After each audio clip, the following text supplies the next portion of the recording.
Welcome to When Women Preach. This podcast exists to empower AAPI and Latina women faith leaders.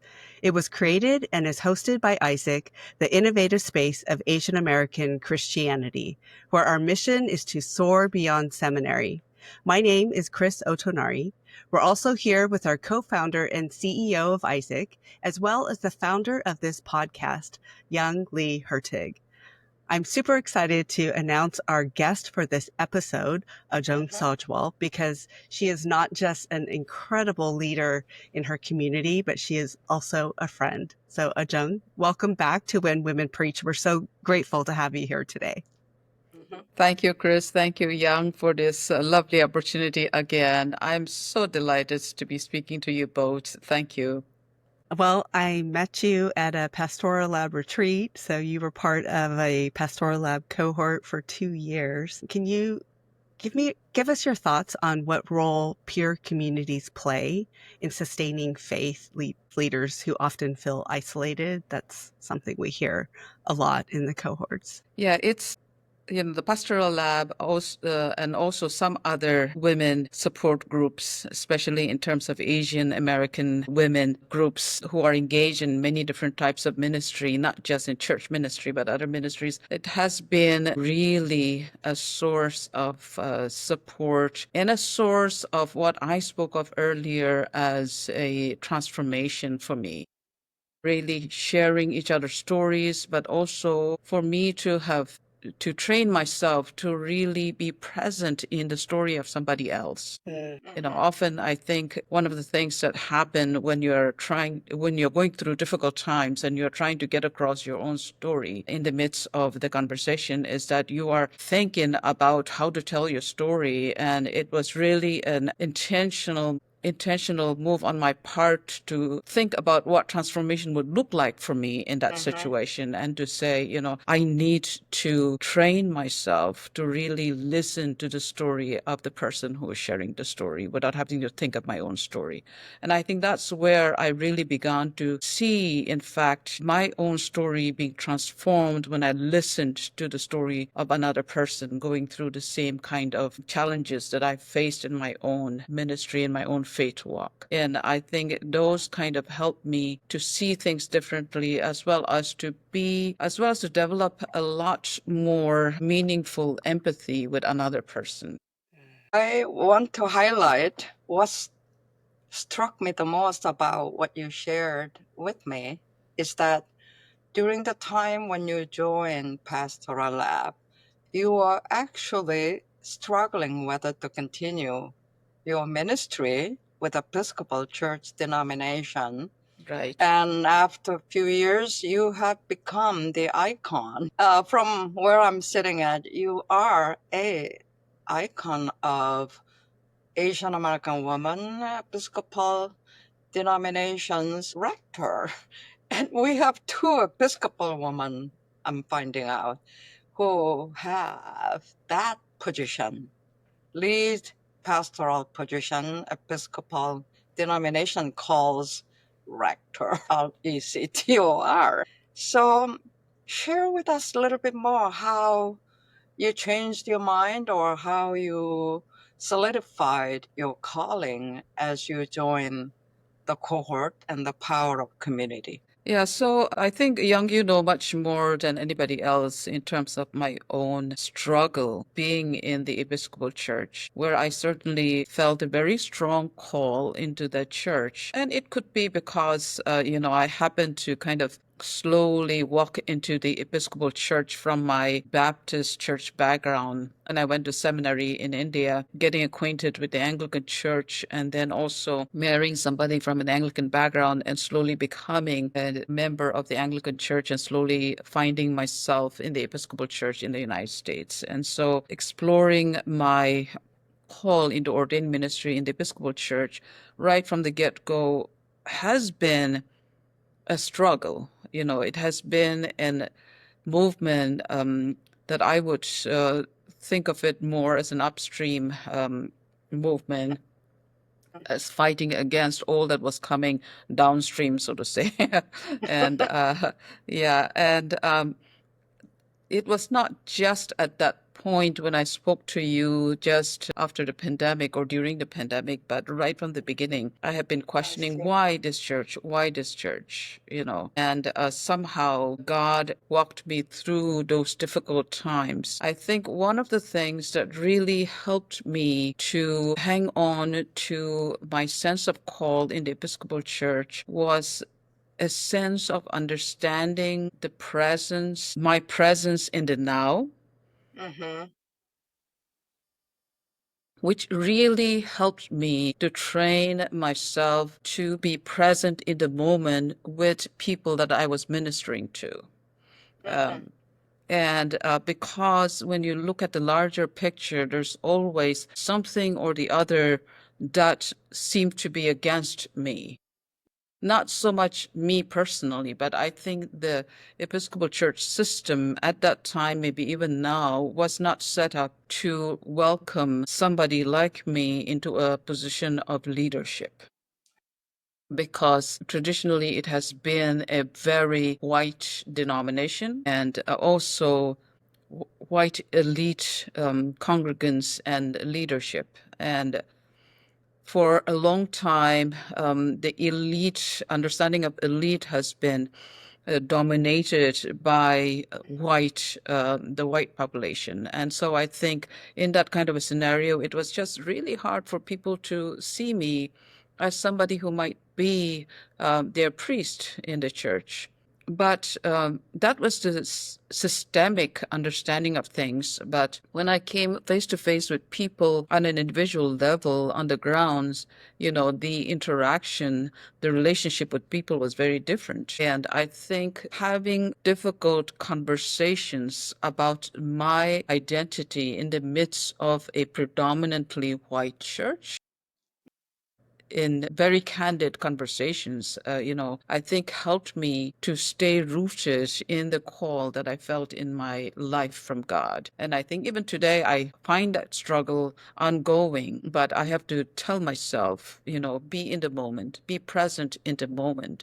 And I think that's what kind of helps me see that there is more to this than what I can see happening around me, that there is God working in and through me in the ministry of presence in the now, where I can be present to people at a very tangible level. If I may deviate a little bit, but not so much, that Cris is also working at majority white congregation. And as we interviewed Adam, right, the lead pastor, I didn't sense she's not being heard, not being seen. So if you can chime in a little bit, I don't want to generalize all white folks, but Cris, it might be good for us to, go there a little bit. Serving in majority white church, Yeah. do you feel what Ajung shared, or do you feel you are being heard and seen? Yes, I most definitely feel like I'm heard and seen. And Adam, my boss, is really interesting because he's a white male from Oklahoma. So, from the Midwest, that would be a battle, of really kind of embracing, I think, a lot of people of color and women in ministry, but he's been doing it for a long time and creates spaces for us to have a voice. So the most recent example is we were trying to figure out how to acknowledge and celebrate Asian American, Native Hawaiian, Pacific Islander Heritage Month. And we just couldn't think of, like, we're really sensitive to not being performative or like, if we acknowledge one area, like we haven't always acknowledged some of the other areas. And so what we came up with was to have me write the newsletter that goes out to the whole church and to share a little bit of my story. So I did that and I got so many comments from people, and that's something I think I would not have always been able to experience in other churches that were predominantly white, especially white leadership. So I really appreciate that. It helps that we're a very small staff. And so we're like half and half, 2 white males, 2 Asian American females. But it's kind of knit into the fabric of our church. And, Ajung always tells me to not say that my church is small because I think by some standards it's not small. But considering the churches I've been at, it feels small to me. And I feel like there's a lot more. I don't have a denominational structure and hierarchy that we have to kind of adhere to. So it's just us. And so it's just our community that makes it a lot easier. It's interesting that you asked that question because as Ajung was talking about some of the barriers, I was thinking about your husband because Melinda's also an ordained priest, right? Yes, yeah, And yeah. I was wondering if he, as a male of color, has experienced the same things that you have. Yeah, I've always thought that, he had a much easier ride than me, so to say. And I think it has to do with him being a male. And it's been, and also I think if you look at my husband and me, clearly he would be identified as somebody who comes from India. If you look at me, even Indians will not see me as an Indian. I would be first considered somebody who might be from the East Asia, somebody who is mistaken for being Korean a lot of times, Wow, Yeah, really? so yeah. That's so And so interesting. historically, we have never been a part of India. And, thanks to the Brits, we happened to be included within the geographical political boundary of India. And so even my personal journey of thinking of myself as an Indian has been, mixed feeling, because the culture, language, cuisine, everything is so different from the rest of India. So I think part of it has to do with my own outward physical appearance, that I look more East Asian, whereas the Episcopal Church, my husband would not be the first person of Indian origin who looked more like the normal Indians, so to say. Yeah, yeah. So I definitely who look more like East Asians, a bit more of a rare population in the Episcopal Church than. So for our Yeah. listener who doesn't know your ethnicity, Ajung is from Nagaland, and I noticed Nagaland folks look more like East Asian. I have many other friends from Nagaland, so just for the listeners' sake, I wanted to spell that out. Yeah, definitely. Thank you so much for that, Yang. Yeah. So, yeah, but I would say that, it has been a tremendous learning experience for me, having to be in that struggle of understanding my call within a predominantly white church. Oftentimes feeling that I had to justify my presence in the church as well as justify my call in that, and it led me to question myself. It led me to examine, even scrutinize my sense of call from God. And what does it mean for me to understand? Should I always be in a place where I'm comfortable, for instance? What does it mean for me to feel like I've been called to be a prophetic voice in the church, And then, of course, the pattern model of a prophetic voice has always been the odd voice in the community, It's always been against the popular narrative. And so I think trying to understand myself within that framework of what is a prophetic voice in this situation, in this location that I find myself in the Episcopal Church, has been an interesting journey for me, because I think that has kind of played out in the place where I least expected, which is I should have expected it, which is on the from the pulpit, because because you know, when I go up to the pulpit to preach, which happens to be almost every Sunday, as being the lone priest in any church that I go to, there it becomes my space, and basically I have control of that, 15 minutes or so, to be able to to be able to share from God's word what I feel for that morning and how I prepared. And so I think that has been the place where I have kind of embraced my prophetic role in the Episcopal Church. And that has also been the place where I've had the most meaningful interactions with people, because people would come up to me to discuss about the sermons and just how differently they hear the word of God being preached by somebody like me from my perspective. And it's a perspective that they have not heard from before, because I'm speaking from my experience. And so I think that has been the place. Yeah. Ajung, I think you are really affirmed, and the church really appreciate you.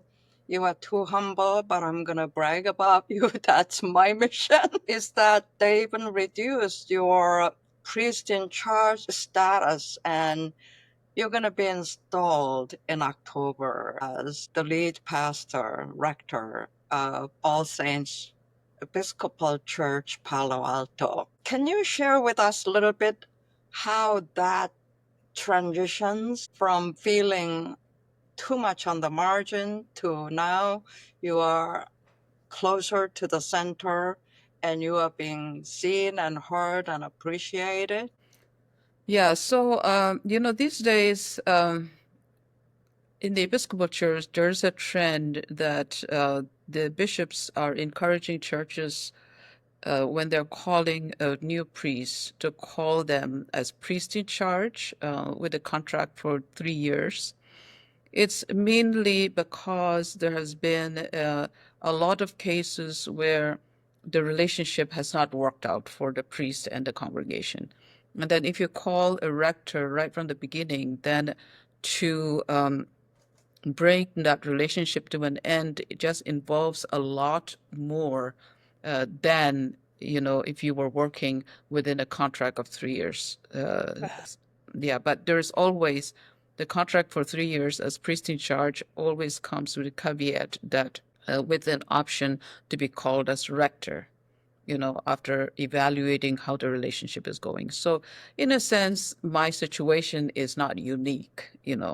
It's true to a lot of churches where they call priest in charge with the option to call the priest in charge as rector by the end of 12 months or 18 months or whatever time they come to an agreement with. So mine happened at the end of the second year, when the vestry met and talked about my ministry amongst them. And I was unanimously voted to be called as director at the end of my second year. And so it was a great sense of affirmation. Also, knowing that I am in a church where there are some very strong personalities, Of course.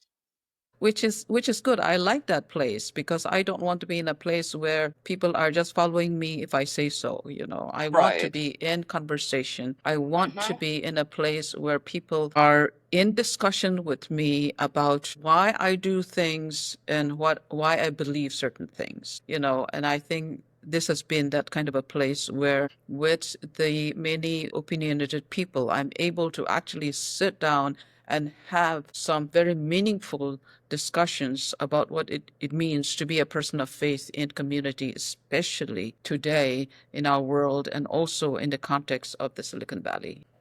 Awesome. Thank you. Yeah, we're really proud of you and excited for this appointment. Let's talk a little bit about hospitality, because some of the things we've been mentioning sound like inhospitable places, and yet you, from what I've experienced and seen, you value hospitality, you advocate for it, and you embody it in your leadership. So wondering if you can just speak a little bit to your personal experience with inhospitable environments and how that has shaped the way you cultivate hospitality in your ministry. Yeah, hospitality, as you both know, is such an important spiritual practice for me. And it has evolved to mean so many different things over the years, from being open to just having people at home for a meal and conversation to allowing somebody else who is not like me, who doesn't think like me, who doesn't necessarily believe like me, for that person to feel at home with me, and I to love feel that. that I can see them, I can see him, or I can see her in the space that we occupy together. I think that has been a journey of constantly questioning myself as to what hospitality should really mean for me. And I think when I talk about having been in an environment where, people have been through the ordination process, through the discernment, people not knowing necessarily how to interact with me because they have not interacted with somebody like me before. And so, that has a place where I've put myself in the place of the other person and saying, what would it be like for me if I was in their place? Having to interview somebody, having to take somebody through the discernment process. And I was able to look at that because I come from a culture where, I grew up with people mostly who spoke the same language, who looked like me, who within a very monocultural setting. And then I I remembered the times when somebody who didn't look like us would be looked at with suspicion. I think that kind of helped me to put myself in the place of the people who I felt were pushing against me, and just to show kindness to them as well as kindness to me, myself, and being present with my own sense of pain in that situation, and to know that I need to practice hospitality even in this adverse situation where I'm able to put myself in the place of the other person, because I have been in this similar kind of a situation where I was the dominant person from the dominant culture. I think that helped me to understand hospitality in a completely different way. And that is something that is always a challenge in our day-to-day life, especially in this particular political environment that we find ourselves in. And so I think that is something that I am still exploring, to understand hospitality, where it's not just about a good meal and conversation, but about allowing somebody who is different from me to be able to find home with me. And what does it look like? And I think that that's still a place of exploration for me. Ajung, that is so much aligning your ministry, your theology of ministry with Jesus. A German theologian described Jesus as always to and from meal fellowship, whether they are, despised power elite or, down to earth folks who may not most likely to be at the same table. I want to just echo with you. What a great hospitality. You're an amazing chef as well.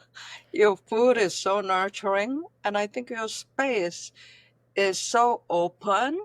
And then the conversation we had with you and Millen, Russell Moore, Paul, and me, I still cherish that, and I want to have it more, even if we have to drive all the way to Northern Cal. So we are looking forward to round two. It's a space of not only belonging, but it's also a space where we get to disarm ourselves over that amazingly delicious meals, and then to really honestly exchange our beliefs, ideas, and concerns. So I'm totally with you on that, but it is so rare these days. So that's why in Pastoral Lab, I tell facilitators, enjoy the food. We need to provide that space. Yes, Yeah, it always helps definitely. to gather around food. I'm really Yeah. struck by what you said about it sounds more like a posture. Like food is important, yes, and we are so delighted to be able to benefit from your amazing cooking. But I just love how you said, to sit with somebody with empathy, to think about what it's like in their shoes, and someone who's different from us. And I feel like that is such a great model for your community. And I'm wondering, you said it's kind of, you're still exploring it, but have you seen that maybe influence other people in your community and the posture that they have with other people? I hope so. And in the 2 years that I have been here, you know, there is a lot of buzz in the church, of course, of my willingness to open our house to a lot of parties, and then bringing in people from different walks of life, and then being able to have the conversation. And it's just so delightful when I have those gatherings where I am able to kind of, remove myself in a sense, like, being a fly on the wall, for like a fly on the wall, and then listening to the conversations going on. And so joyful and delightful it is to kind of see people who have been worshiping together for the last 20 years have never really sat down together to have a meaningful, lengthy conversation with each other.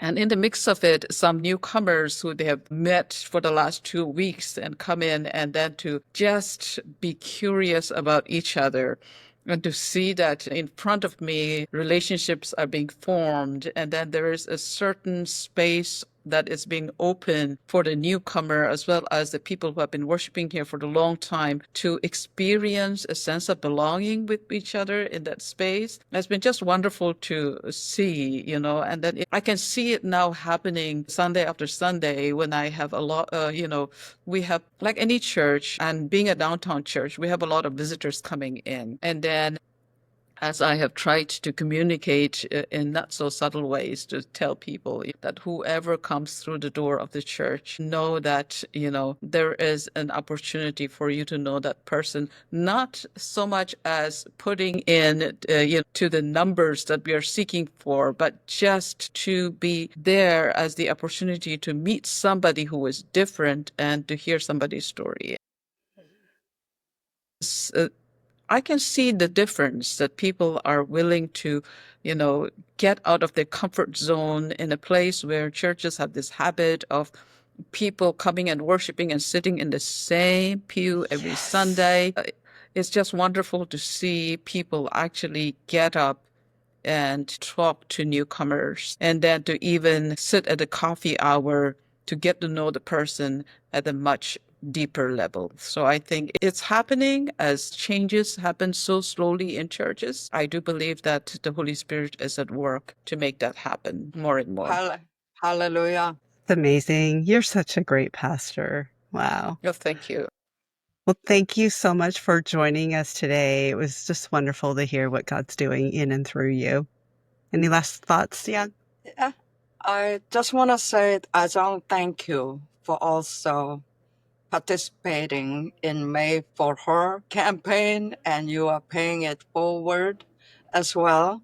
So we are thankful for your ongoing involvement as an alumni, and please continue to update us with your writing. You're a deep theologian, deep thinker, amazing writer with clarity. So I just want to highlight what the conversation around your preaching may entail. I wish I could eavesdrop, but want to visit you soon Yes. when the Yes, yes, schedule please. allows. Yeah. Yes.